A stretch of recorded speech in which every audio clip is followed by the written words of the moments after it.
साथियों, इस क्लास में यूपी करंट अफेयर्स के सार तत्व, जी हाँ, इथिक्स आप लोगों ने पढ़ा होगा तो पाए होंगे वहाँ पे सार तत्व। तो उसी तरह से यहाँ पर करंट अफेयर्स के सार तत्व हम लोग पढ़ेंगे।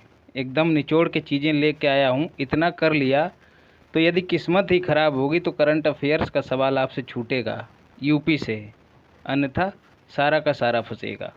सामान्य क्वेश्चन वो दिए गए हैं, बजट दिया गया है, वन स्थिति रिपोर्ट, मतलब चुन चुन के चीज़ों को इकट्ठा किया है और आप लोगों की डिमांड पे ही चीज़ों को लेके आया हूँ। यूपी पीसीएस, आगे आने वाली परीक्षाओं में आरओ, बीडीओ, यूपी पेट इत्यादि में सभी में यूजफुल रहेगा। तो सबसे पहले राष्ट्रीय जलवायु सम्मेलन आयोजन कहाँ हुआ? तो लखनऊ में। राष्ट्रीय कृषि मेला, अरे भाई कृषि नहीं, रेशम कृषि मेला कहाँ आयोजित हुआ? गोरखपुर में। जी के पी का मतलब गोरखपुर, और इसका उद्घाटन किया योगी जी ने। रेशम की बात करें तो उत्तर प्रदेश में टसर रेशम सोनभद्र में पैदा होता है। इरी रेशम जो है, एरी नहीं होता दोस्तों, इरी होता है। इरी रेशम कानपुर में, और सैतूती रेशम जो है वो गोरखपुर में पैदा होता है। वहीं यदि बात करें राष्ट्रीय स्तर पर तो टसर रेशम जो है वो झारखंड, जेकेडी झारखंड में, और इरी और मूंगा ये दो रेशम जो हैं दोस्तों असम में उपजाए जाते हैं। और सैतूती रेशम जो है कर्नाटका में पैदा होता है। मतलब ये राज्य जो हैं अग्रणी हैं। वन वर्ल्ड टीबी समिट 2023 कहाँ आयोजित हुई दोस्तों? तो बनारस में। कब? 24 मार्च को, आपको पता होगा टीबी दिवस होता है। मोदी जी ने इसका उद्घाटन किया। इसकी थीम क्या थी दोस्तों? और टीबी दिवस की 24 मार्च वाले की हो सकता है पूछ ली जाए, तो B can end TB.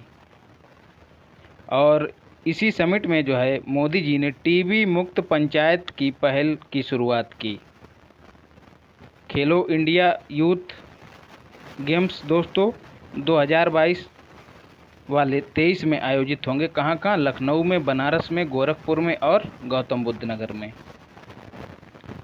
Asia की सबसे बड़ी पेंट फैक्ट्री संडीला कहाँ दोस्तों? संडीला हरदोई में।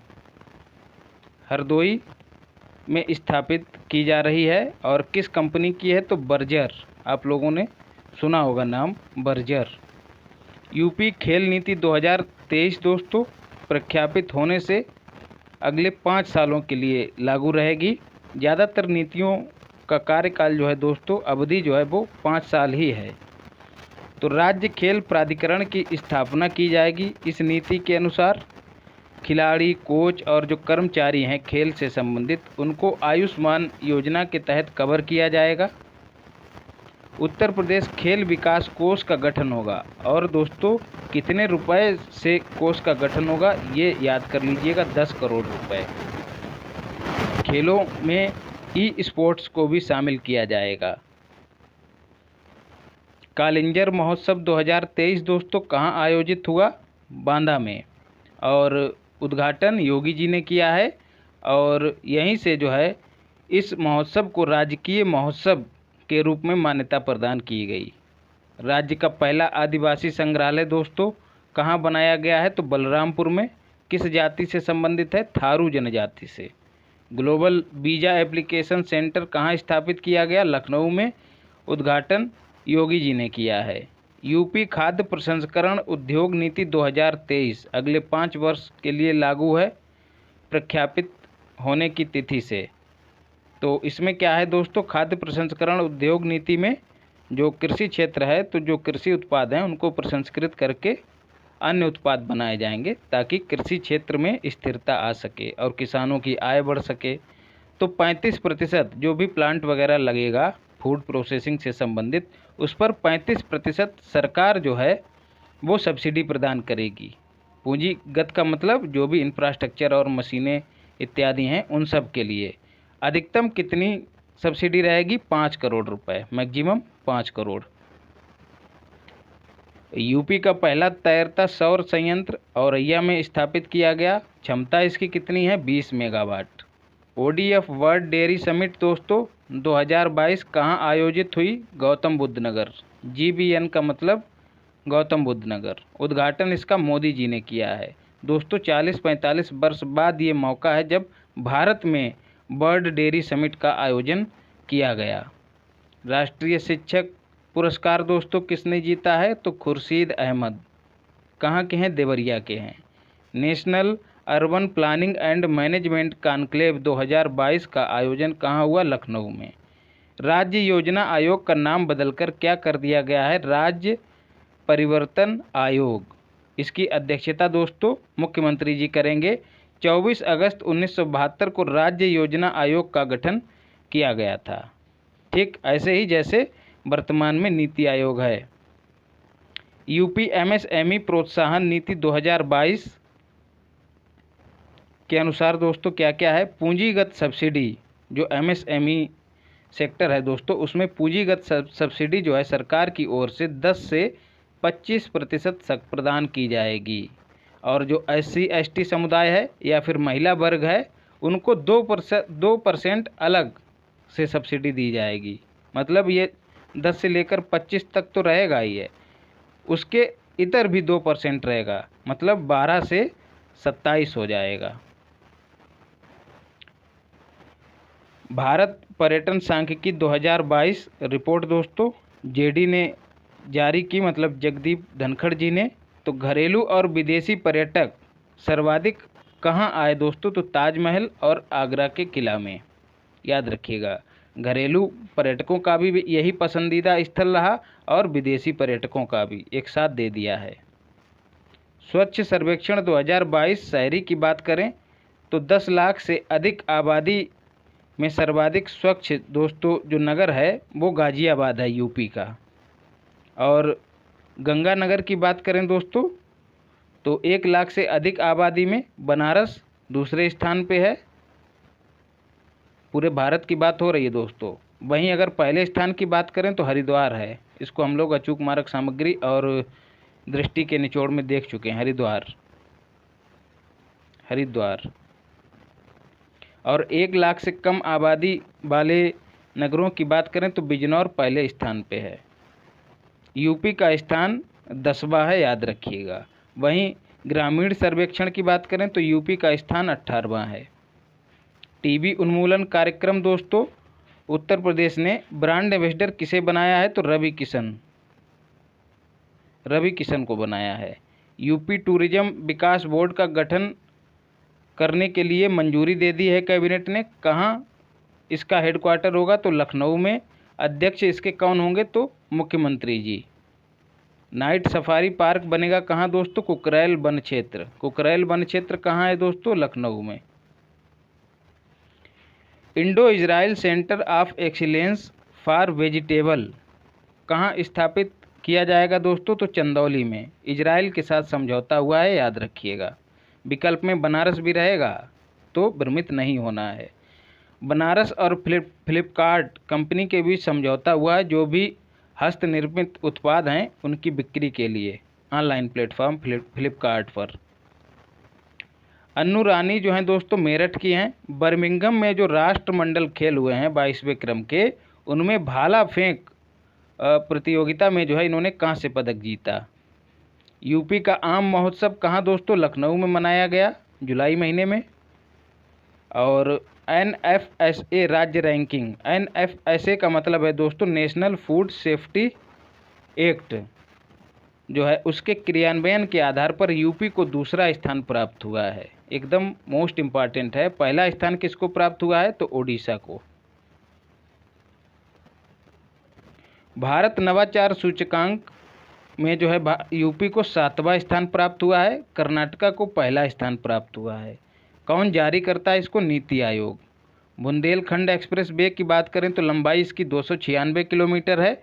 मोदी जी ने इसका उद्घाटन किया है और इसका निर्माण और संचालन जो है यूपी ईडा के द्वारा किया जाएगा।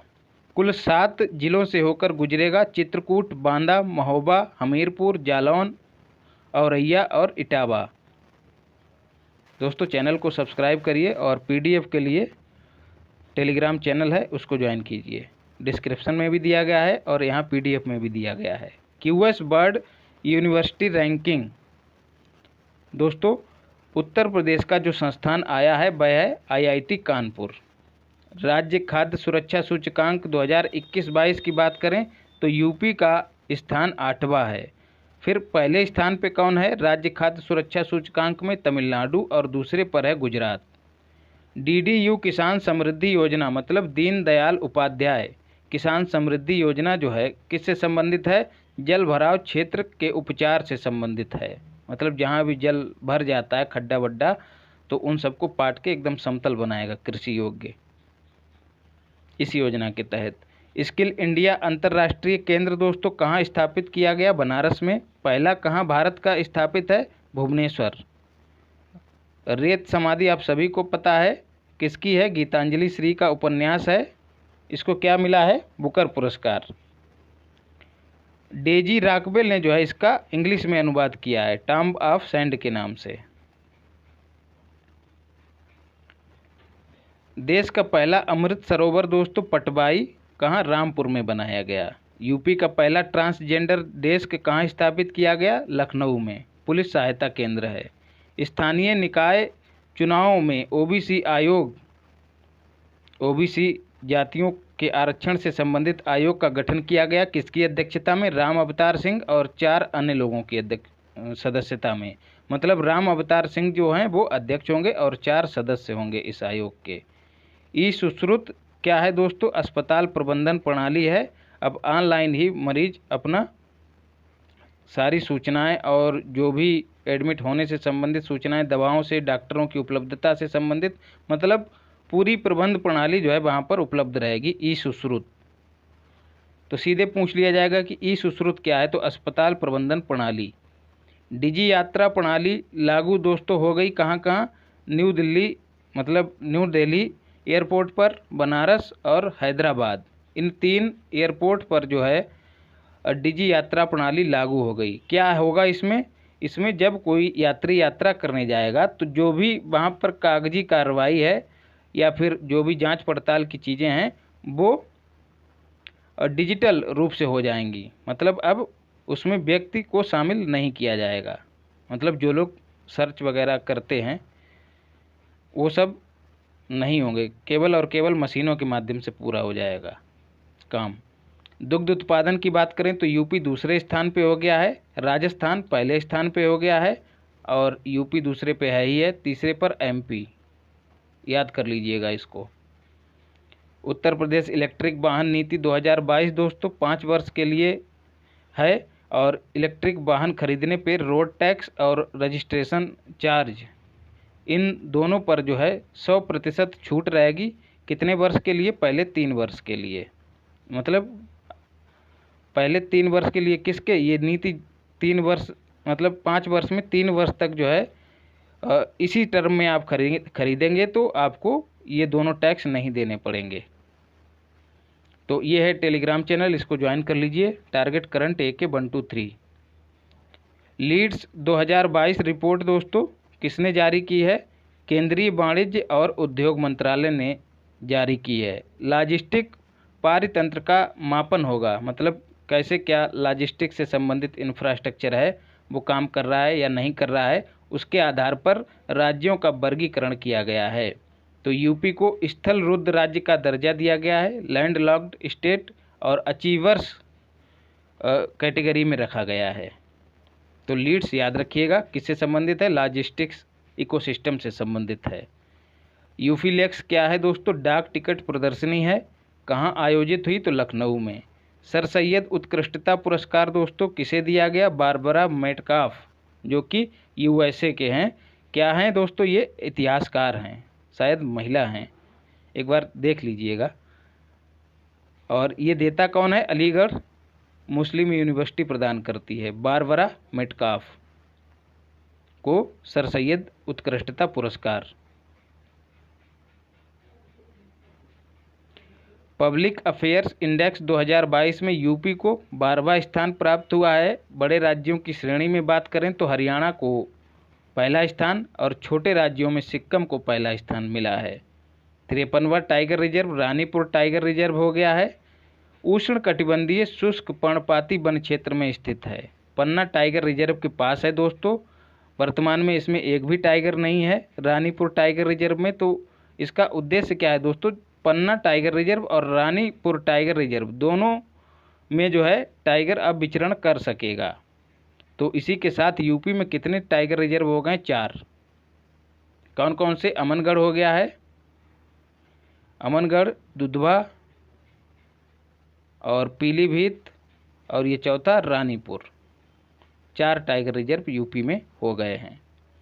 योगी जी जो हैं दोस्तों उत्तर प्रदेश के सबसे लंबे समय तक सीएम रहने वाले मुख्यमंत्री बने हैं पहली बार। इनसे पहले संपूर्णानंद जी थे। यूपी योगी जी की बात करें तो व्यक्ति के अनुसार 21वें क्रम के सीएम हैं और पद के अनुसार जो हैं 33वें क्रम के हैं। मैंने आपको बताया था कि मैं आपको खोज करके चीज़ें बता दूंगा। तो 33वें क्रम के हैं पद के अनुसार। गणतंत्र दिवस पर दोस्तों अयोध्या दीपोत्सव को 3रा स्थान प्राप्त हुआ है, मतलब झांकी में। और पहला स्थान दोस्तों उत्तराखंड की मानस झांकी को प्राप्त हुआ है। और दूसरा स्थान दोस्तों महाराष्ट्र की नारी शक्ति झांकी को प्राप्त हुआ है। तीसरा उत्तर प्रदेश को प्राप्त हुआ है। यूपी इन्वेस्टर समिट की बात करें, ग्लोबल इन्वेस्टर समिट 2023, यहाँ से एक सवाल जरूर बन सकता है, कब से कब तक, 10 से 12 फरवरी तक आयोजित हुई। कहाँ, लखनऊ में। मोदी जी ने उद्घाटन किया और समापन जो है मुर्मू जी ने किया है। नवीकरणीय ऊर्जा क्षेत्र में सर्वाधिक समझौते हुए, याद रखिएगा। दूसरे नंबर पर इलेक्ट्रॉनिक्स और कंप्यूटर वाला क्षेत्र शामिल है। निवेश प्रस्ताव कितने रुपए के पारित हुए, तो 33.5 लाख करोड़, यह राशि याद कर लीजिएगा। बाराबंकी में क्रिकेट स्टेडियम बनाए जाने की बात कही गई है। अगले 5 वर्ष में $1 ट्रिलियन की अर्थव्यवस्था बनाए जाने का लक्ष्य रखा गया है। और इसके लिए जो कंपनी सलाहकार होगी इसका नाम याद कर लीजिए, डेलाइट इंडिया, मोस्ट इम्पॉर्टेंट है दोस्तों। इसके साथ समझौता किया है यूपी सरकार ने, डेलाइट इंडिया के साथ। सरकार जो है 16 देशों में, मतलब इसकी भूमिका बनाने के लिए इन्वेस्टर समिट की, तो 16 देशों में रोड शो किए गए हैं दोस्तों। तो ये 16 याद कर लीजिएगा। सिंगापुर जो है आध्यात्म और इको टूरिज्म के क्षेत्र में निवेश करेगा, यह ऐसा एकमात्र देश है। वहीं बात करें पश्चिमांचल में जो है दोस्तों 45% निवेश का हिस्सा जाएगा और 29% जो है पूर्वांचल में जाएगा। 2018 में पहली बार समिट का आयोजन हुआ था। श्रेयस हरीश को दोस्तों यहाँ पर एक पुरस्कार प्रदान किया गया। कौन है श्रेयस हरीश? बाइक रेसर हैं, कहाँ के? बेंगलुरु के हैं। मोदी जी ने इनको सम्मानित किया है।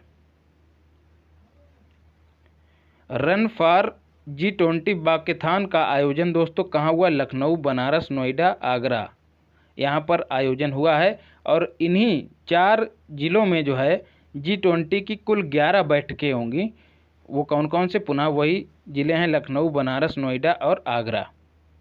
तुलिका रानी जो हैं दोस्तों उनको G20 का यूपी में ब्रांड एम्बेसडर बनाया गया है। आरोहिणी पहल दोस्तों किससे संबंधित है? कस्तूरबा गांधी बालिका विद्यालयों में बालिकाओं और अध्यापकों को सुरक्षा से संबंधित प्रशिक्षण प्रदान करने से है आरोहिणी पहल। यूपी दिवस 2023 समारोह की बात करें तो ये किस क्रम का दिवस है? तो 6वें क्रम का दिवस है। थीम इसकी रट लेना है कतई, निवेश और रोजगार, इन्वेस्टमेंट एंड एम्प्लॉयमेंट। लखनऊ में आयोजन हुआ। यूपी ने अपनी स्थापना का कौन सा दिवस मनाया? ये तो 74वां दिवस, याद कर लीजिए एकदम, 74वां दिवस। और यूपी दिवस मनाया कब जाता है दोस्तों? 24 जनवरी को। क्यों दोस्तों? क्योंकि 24 जनवरी 1950 को क्या हुआ था? यूपी नाम पड़ा था किसका? संयुक्त प्रांत का। पहले यूपी का नाम क्या था? संयुक्त प्रांत। तो इसी उपलक्ष्य में जो है 24 जनवरी को यूपी दिवस मनाया जाता है। सांसद खेल महाकुंभ दोस्तों कहाँ आयोजित हुआ? बस्ती में। फसाई ने दोस्तों 5 स्टार रेटिंग प्रदान की है किस जेल को?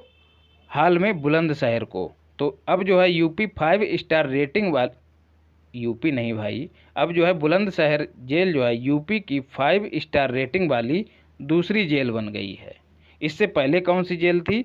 तो फतेहगढ़ जेल थी, याद रखिएगा फर्रुखाबाद की है। क्षेत्रीय सांस्कृतिक केंद्र स्थापित किया जाएगा कहाँ दोस्तों? PRJ बोले तो प्रयागराज में। देश का पहला मुस्लिम महिला फाइटर, पहला नहीं पहली, देश की पहली मुस्लिम महिला फाइटर पायलट कौन बनी है? सानिया मिर्जा। अब मिर्जा हैं तो हैं कहाँ की? मिर्जापुर की हैं, याद कर लीजिएगा, Sania Mirza. Target current AK123 channel है टेलीग्राम, इसको ज्वाइन करिए। यहाँ पे आपको क्विज भी मिलेगी और ये टारगेट करंट नाम से ये यूट्यूब चैनल है, इसको सब्सक्राइब करिए। और व्हाट्सएप नंबर है, इस पर आप कांटेक्ट कर सकते हैं। 41वां रामायण मेला दोस्तों अयोध्या में आयोजित हुआ। काशी तमिल संगमम दोस्तों बनारस में आयोजित हुआ। मोदी जी ने इसका उद्घाटन किया और यहीं पर तिरुकुरल का विमोचन किया। आपको पता है ये तमिल ग्रंथ है और 13 भाषाओं में इसका अनुवाद हुआ है, इसी का विमोचन किया है मोदी जी ने। शिक्षा मंत्रालय और यूपी सरकार के साथ साथ और मंत्रालयों की ये समन्वित पहल है, याद रखिएगा। भारतीय ऐतिहासिक अभिलेख समिति के 63वें सत्र का आयोजन कहाँ किया गया? लखनऊ में। अभिलेखों के रखरखाव और संबंधी सूचनाएं प्रदान करने के लिए या सलाह देने के लिए सरकार को भारतीय ऐतिहासिक अभिलेख समिति का गठन किया गया था। तो इसके 63वें सत्र का आयोजन लखनऊ में किया गया है। कमिश्नरी प्रणाली की बात करें दोस्तों तो वर्तमान में यूपी के 7 जिलों में कमिश्नरी प्रणाली लागू है। तो कौन कौन से जिले? अभी हाल ही में 3 जिले शामिल हुए हैं। कौन से? प्रयागराज, गाजियाबाद और आगरा। और इन्हीं 3 जिलों को जो है महानगर क्षेत्र का दर्जा भी प्रदान किया गया है हाल ही में। पहले दोस्तों कितने थे?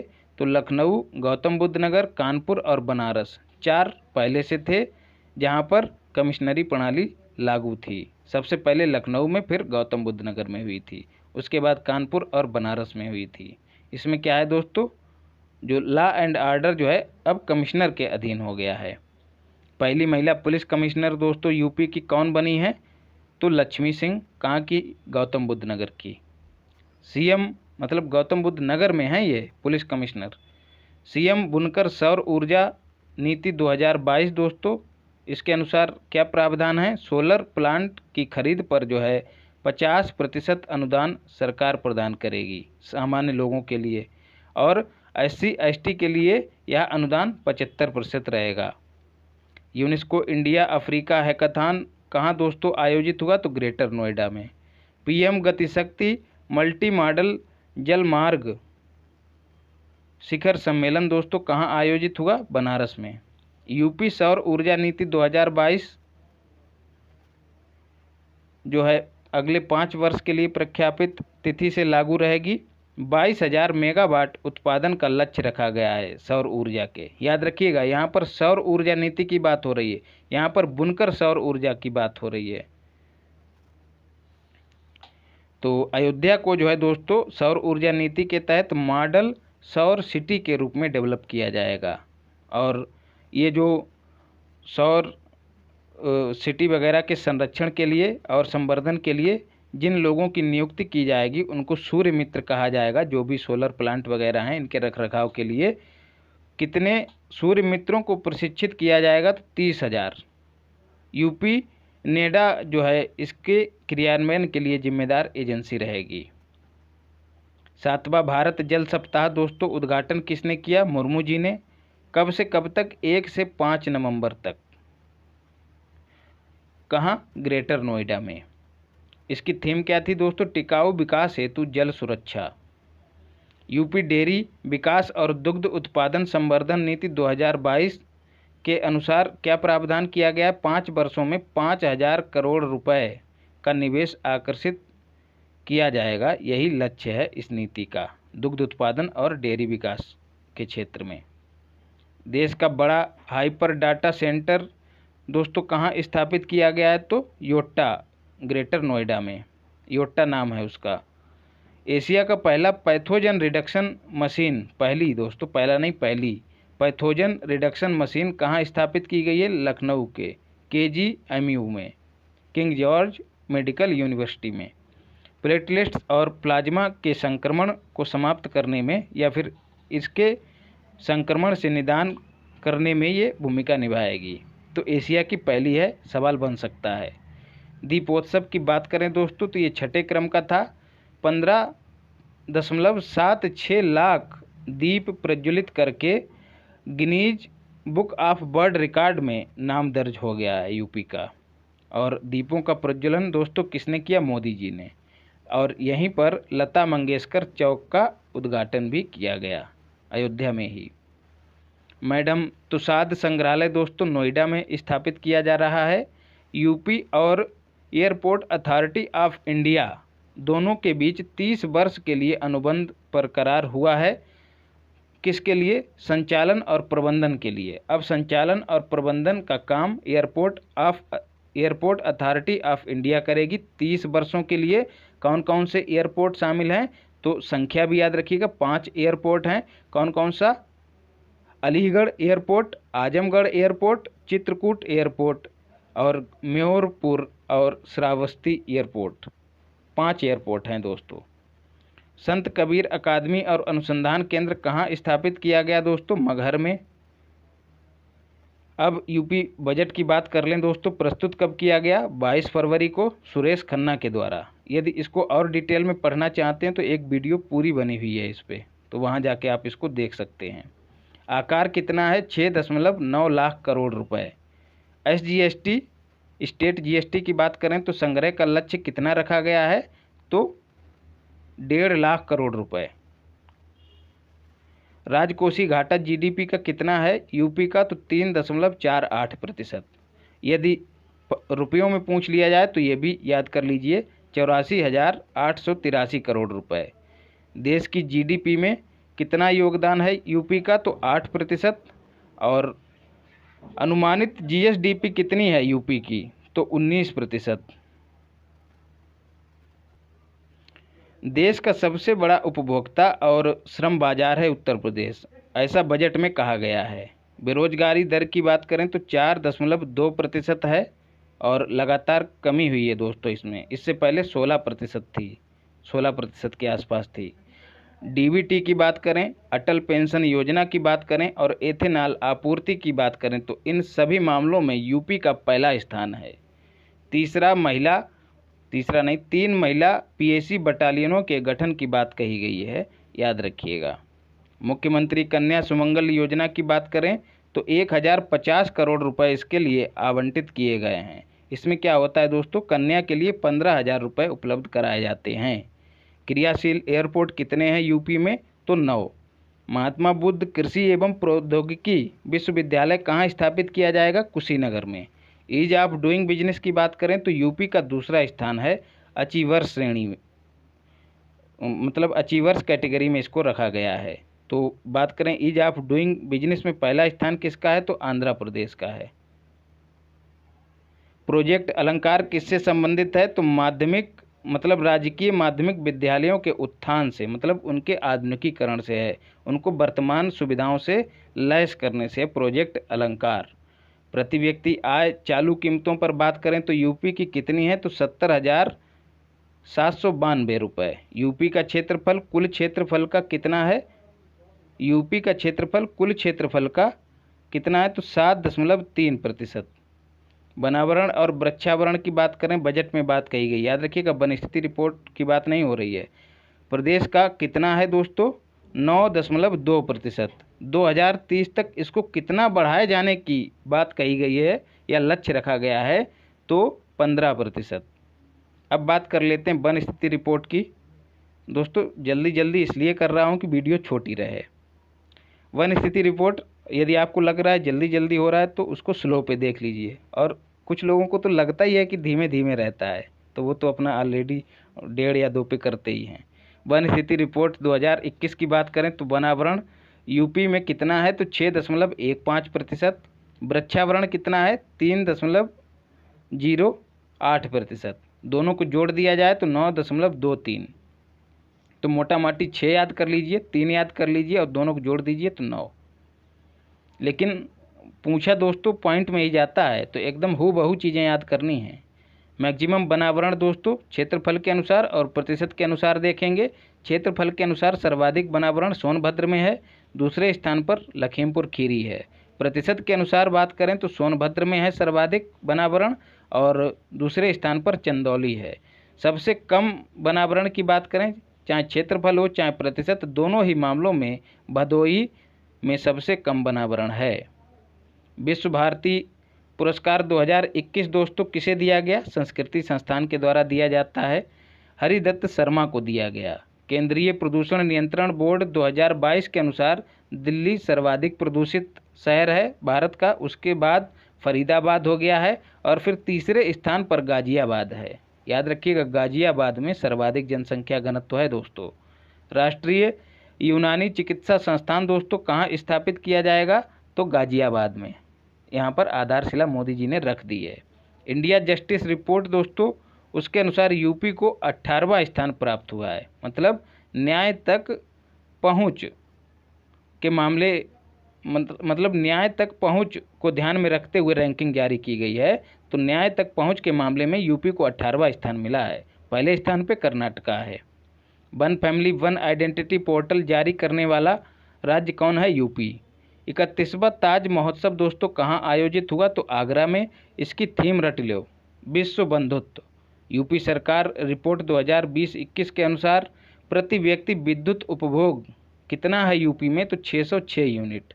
उम्मीद है कि ये 606 कभी भूलेंगे नहीं। अंत में क्या है दोस्तों, सब्सक्राइब करिए, टारगेट करंट को ज्वाइन करिए, टारगेट करंट AK123 और व्हाट्सएप दिया ही है। और सबसे अंत में ये लीजिए बहुत बड़ा वाला धन्यवाद और मिलते हैं अगली क्लास में। पुनः धन्यवाद।